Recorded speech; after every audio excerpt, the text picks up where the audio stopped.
Well, I moved from the shop to my garage.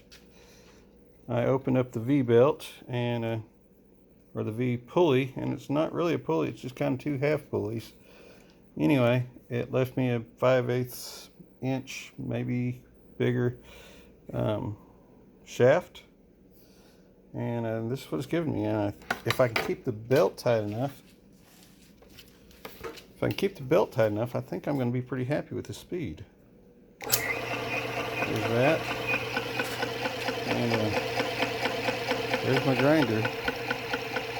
I'm going to guess, I don't know, maybe 180.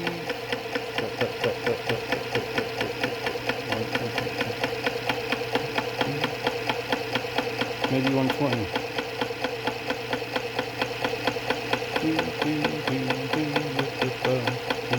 There's a fight song. That's 132, I think. Let's see.